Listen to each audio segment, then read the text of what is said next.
IDSC aspirants హెచ్జిటిలోని Telugu method first year complete అయింది. Second year నచ్చితే లైక్ చేయండి, సబ్స్క్రైబ్ చేయండి. మాతృభాష విద్య బోధన అభ్యాసన శాస్త్రం డిఎల్ఈడి 2వ సంవత్సరం మాతృభాష విద్య బోధన అభ్యాసన శాస్త్రం. ఎన్సిఆర్టీ వారు 2015-17 విద్యా సంవత్సరానికి గాను ఈ విద్యా ప్రణాళికను పునఃపరిశీలించి ప్రస్తుత అవసరాలకు ఉపయోగపడే విధంగా డిప్లొమా ఇన్ ఎడ్యుకేట్ డిఎడ్ కోర్సును 2 సంవత్సరాల డిప్లొమా ఇన్ ఎలిమెంటరీ ఎడ్యుకేషన్ అంటే డిఎల్ఈడిగా మార్చడం జరిగింది. ఏ సంవత్సరం? 2015-17 ఎన్సిఆర్టీ వారు.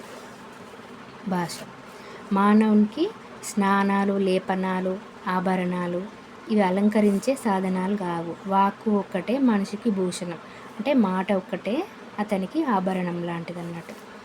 వాక్కు ఒక్కటే మనిషిని ప్రత్యేకంగా నిలబెడతాయి. ఎందరో ప్రముఖులు భాష విషయంలో తమ అభిప్రాయాలను వ్యక్తం చేశారు. ఇందులో కొన్ని ఫస్ట్ ఇయర్, సెకండ్ ఇయర్లో ఉన్నాయి, కొన్ని ఫస్ట్ ఇయర్లో కూడా ఉన్నాయి. అందుకనే రిపీట్ చేయట్లేదు, లేనివి చెప్తున్నాను. భావ వినిమయంలో కేవలం తమ భావాలను, ఆవేశాలను, కోరికలను వ్యక్తం చేయడానికి మానవులు అప్రయత్నంగా రూపొందించుకున్న సాధనం భాష అన్నది సాఫీర్. ఇది ఫస్ట్ ఇయర్లో సాఫైర్ అని ఉంటుంది, సెకండ్ ఇయర్లో సాఫీర్ అని ఉన్నది, అందుకనే చెప్పాను. సామాజిక శాస్త్రజ్ఞులు ఏమన్నారు? మానవుల పరస్పరం సంబంధాలను నెలకొల్పే సాధనం అన్నదే భాష అన్న ధాతు నుండి భాష పుట్టింది. సామాజిక శాస్త్రజ్ఞులు ఏమన్నారు? మానవుల పరస్పరం సంబంధాలను నెలకొల్పే సాధనం అన్నది సామాజిక శాస్త్రజ్ఞులు. భాష ఆవశ్యకత. నాగరికతతో పాటు భాష పెరుగుతూ తనతో నాగరికతను వృద్ధి చేసుకుంటూ పోతుంది. అంటే తను నాగరికతను రెండింటినీ వృద్ధి చేసుకుంటూ పోతుంది అన్నది బద్రిరాజు కృష్ణమూర్తి. మానవులందరూ ఉమ్మడి సొత్తు భాష అన్నది ప్రొఫెసర్ వెలమల సిమ్మన్. నెక్స్ట్ భాష స్వభావం. భాషకు ధ్వని, లిపి అనే 2 రకాలు ఉంటాయి. భాషకు కొన్ని ప్రత్యేక లక్షణాలే దాని స్వభావం. ఫస్ట్ది యాదృచ్ఛికత. సహజంగా పొందే రీతికి యాదృచ్ఛికత అని పేరు. అంటే పదాలకు, భావాలకు మధ్య, ఇవి రెండిటి మధ్య ప్రత్యేకంగా నిర్ధారించిన అంతర్గత సంబంధం ఏమీ ఉండదు. అంటే ఒక పదానికి దాని భావానికి, ఆ పదానికి మధ్య రెండిటికి సంబంధం ఉండదు. అంటే అలవోకగా, సహజంగా అన్నట్టు యాదృచ్ఛికత అంటే. సెకండ్ సామాజికత. ఒక సమాజంలోని వ్యక్తుల ఉమ్మడి ఆకాంక్షలతో కూడిన భావ వినిమయం చేస్తుంది. అంటే అందరూ ఉమ్మడిగా భాషను సృష్టించుకుంటారు అన్నట్టు సామాజికత. థర్డ్ నిర్మాణాత్మకత లేకపోతే వ్యవస్థీకృత, దీనికి మరొక పేరు. ప్రపంచంలోని ప్రతి భాషకు తనదైన నిర్మాణాత్మకత రీతి ఉంటుంది, అంటే ఒక క్రమ పద్ధతులు. ఫోర్త్ అర్థవంతం. భావ వినిమయమే భాషకు పరమ ప్రయోజనం. అంటే ఒక వ్యక్తి యొక్క భావ ప్రకటన మరొక వ్యక్తి అర్థం చేసుకోవడమే అర్థవంతం అనే లక్షణం. అర్థం కలిగి ఉన్న ధ్వనులే అర్థవంతం అన్నట్టు. ఒక పదానికి అర్థం కలిగి ఉండాలి. అనుకరణ సాధ్యత. ఫిఫ్త్ ఇతరులు మాట్లాడే ధ్వనులను అనుసరించడం ద్వారా భాష నేర్చుకోవడం. సిక్స్త్ పరిణామశీలత. స్థిరంగా ఉండేది కాదు, కాలానుగుణంగా, భావానుగుణంగా మార్పులకు ఆహ్వానం పలుకుతుంది. అంటే స్థిరంగా ఉండగా మార్పులకు లోనవుతుంది. ఇది పరిణామశీలత. సెవెంత్ సృజనాత్మకత. భాష నిర్మాణాలను భిన్నమైన రీతులలో అమర్చించి వక్తలు, శ్రోతలు నూతన అర్థవంతమైన ప్రయోగాలను చేయవచ్చు. దీనినే సృజనాత్మకత. అంటే నూతన పద ప్రయోగాలు చేయుట, అంటే సృష్టించుట సృజనాత్మకత. భాష లిపి. భాషకున్న ధ్వని రూపం వాగ్రూపం అయితే, అంటే నోటితో. భాషకున్న స్థిర రూపం లిపి. మానవుడు నేల మీద రాతి పలకలు చెక్కిన చిత్రాలు ఈ లిపికే మూల రూపాలు. కొందరు భాషా శాస్త్రవేత్తలను అనుసరించి లిపి 3 రకాలవి. అవి: ఒకటి పదలిపి, లోగోగ్రాఫిక్ స్క్రిప్ట్.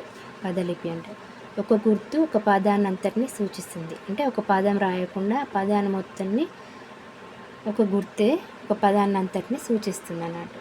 ఇది తర్వాతనే అక్షరలిపిగా మారుతుంది. పదలిపి అక్షరలిపిగా మారింది. సెకండ్ అక్షరలిపి. Syllabic script. ఒక హల్లు ఒక అచ్చు కలిపిన అక్షరపు గుర్తును ఇది సూచిస్తుంది. ఇది భారతదేశానికి చెందిన లిపులు చాలా వరకు అక్షరలిపులు కలిగినవి. ధ్వనిలిపి. Alphabetic script. గ్రీకు వంటి పాశ్చాత్య లిపులు దీనికి చెందినది. ఈ ధ్వనిలిపికి చెందినది. ఇందులో అచ్చులకు హల్లులకు వేరువేరు గుర్తులు ఉంటాయి.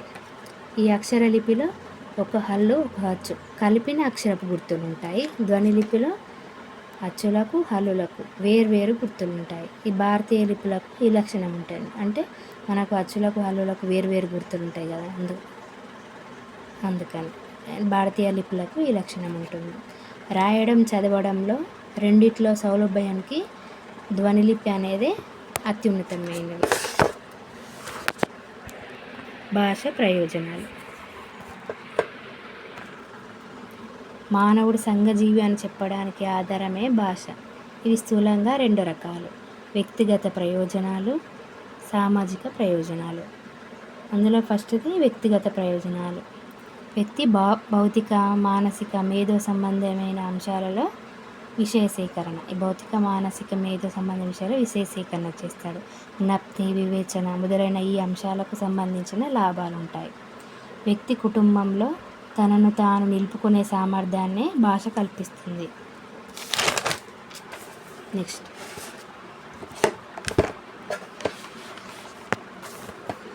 సామాజిక ప్రయోజనాలు.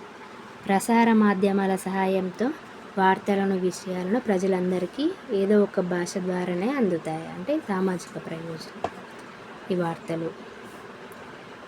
మరియు జాతీయ సమైక్యతను అంతర్జాతీయ అవగాహనను వ్యక్తులకు అందిస్తుంది. మాటల ప్రభావం మనపైన ఇతరులపైన ప్రభావాన్ని చూపిస్తుంది. ఒక వ్యక్తి మాట ఇతరులపై ప్రభావం చూపిస్తుంది అన్నట్టు. అట్లా ఆయా వ్యక్తులు మాటలపై సాధించిన పట్టు సమాజాన్ని వారి వెంట పరిగెత్తుతుంది. అంటే ఒకరన్న మాట ఇతరులపై ప్రభావాన్ని చూపిస్తుంది అన్నట్టు. ఇప్పుడు కొందరు శాస్త్రవేత్తలు వాళ్ళు మాట్లాడిన దానికి ఇతరులు అంటే మనం ప్రభావం చెందుతాం అన్నట్టు. అట్లా మరో ప్రపంచం పిలిచింది పదండి ముందుకు. ఇది అన్నది శ్రీశ్రీ. ఈయన మాట్లాడిన పదాలకు మనం ప్రభావితం అవుతాం కదా, అందుకని. ఆకులో ఆకునై పువ్వులో పువ్వునై అన్నది కృష్ణశాస్త్రి. అన్నమంతా సున్నము అప్పలన్నీ కప్పలు అన్నది వెములవాడ భీమకవి. పియాజే అభిప్రాయం ప్రకారం భాషకు కొన్ని ప్రత్యేక లక్షణాలు ఉంటాయి అన్నాడు పియాజే. ప్రజ్ఞా వికాసానికి కావాల్సిన ముఖ్య కారకం. ఈయన కొన్ని భాషకు సంబంధించిన కొన్ని లక్షణాలు చెప్పాడు పియాజే. ఒకటి నిర్మాణ దైవికత డ్యుయాలిటీ, ఉత్పాదన శక్తి ప్రొడక్టివిటీ, శబ్దార్థ సంబంధ కృత్రికత, వక్తోశ్రోతృత్వ విపరిణామం. 5th ప్రత్యేకత, ప్రేరణ దూరత. 7th సాంస్కృతిక ప్రసరణ. ఈ పియాజే 7 విస్తృత ప్రత్యేక లక్షణాలు ఉన్నాయని చెప్పాడు పియాజే ప్రకారం. ప్రపంచ భాషలు, వాటి వర్గీకరణ. భాషా శాస్త్రవేత్తలు శాస్త్రజ్ఞులు వాటిని ప్రపంచ భాషల్ని కొన్ని కుటుంబాలుగా వర్గీకరించారు.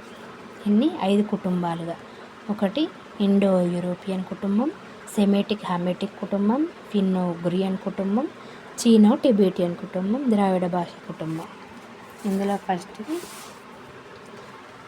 ఇండో యూరోపియన్ భాషలు.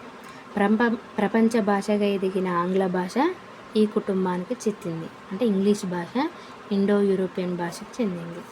ఈ భాషలకు వ్యాప్తి ఎక్కువ. సంస్కృతం ప్రాకృతం మొదలైన ఆర్య భాషలు ఇందులో ఉంటాయి. అర్మేనియన్ కొన్ని భాషలు ఈ కుటుంబానికి చెందింది.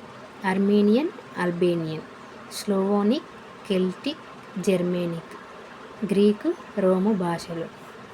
ఎగ్జామ్లో ఇండో యూరోపియన్ భాష కుటుంబానికి చెందిన భాషలు ఏమైనా క్వశ్చన్లు రావచ్చు, అందుకని గుర్తుపెట్టుకోవాలి. సెమిటిక్ హమెటిక్ భాష కుటుంబం. అరేబియా ఇందులో ఈ భాష కుటుంబంలో కొన్ని దేశాల భాషలు కూడా ఉన్నాయి అన్నట్టు. అందులో అరేబియా, ఆసియా మధ్య భాగం, Persia, Persian Gulf, Somalia, Malta, Zanzibar ఈ మొదలైన చోట్ల నివసించే ప్రజలకు సెమైట్లు అనే పేరు. ఈ అరేబియా, మధ్య ఆసియా, పర్షియా వీటిలో నివసించే చోట్ల నిజమైన ప్రజలను సెమైట్లు అనే పేరు. దీనిలో అత్యధిక ప్రచారం కలిగిన భాష ఏంటిదంటే వీటిలో అరబిక్ భాష అత్యధిక ప్రచారం చెందింది. ప్రపంచ నాగరిక చరిత్రలో పేరుగన్నది ఏంటిదంటే హిబ్రూ. థర్డ్ది ఫిన్నో ఉగ్రియన్ కుటుంబం. ఫిన్ అనే పదం ఫిన్లాండ్ అనే దేశ ప్రజలను సూచిస్తుంది. రష్యాలోని యూరల్ పర్వతానికే ఉగ్రా అనే పేరు. ఉగ్రియన్ అంటే ఇక్కడ నివసించే ప్రజలనే ఉగ్రియన్లు అంటారు. ఈ భాష కుటుంబానికి చెందిన కొన్ని భాషలు లాప్స్ భాష, చెర్మియన్ భాష, ఫెర్మియన్ భాష, బాల్టిక్ ఫిన్నిన్, ఓబుగ్రియన్, హంగేరియన్ ఈ భాష కుటుంబానికి చెందింది. లాప్స్ భాష, చెర్మియన్ భాష, ఫెర్మియన్ భాష, బాల్టిక్ ఫిన్నిన్, ఓబుగ్రియన్, హంగేరియన్ భాష. ఫిఫ్త్ది చీనో టిబెటియన్ భాషా కుటుంబం. ఈ భాషలో పదాలు ఏకాక్షరాలుగా ఉంటాయి. అంటే వాక్యంలోని స్థానాన్ని బట్టి ఒకే పదమే నామవాచకం, క్రియ, విశేషణం మొదలైన పాత్రలు నిర్వహిస్తుంది. ఇందులో కొన్ని భాషలు చైనా, టిబెట్, ఒర్మిన్, సయామెన్, సికియాన్ మొదలైన భాషలు. ఫిఫ్త్ది ద్రావిడ భాషా కుటుంబం. ద్రావిడ భాషా కుటుంబం నుంచి నెక్స్ట్ పార్ట్లో చూద్దాం. నచ్చితే లైక్ చేయండి, సబ్స్క్రైబ్ చేయండి. Thanks everyone.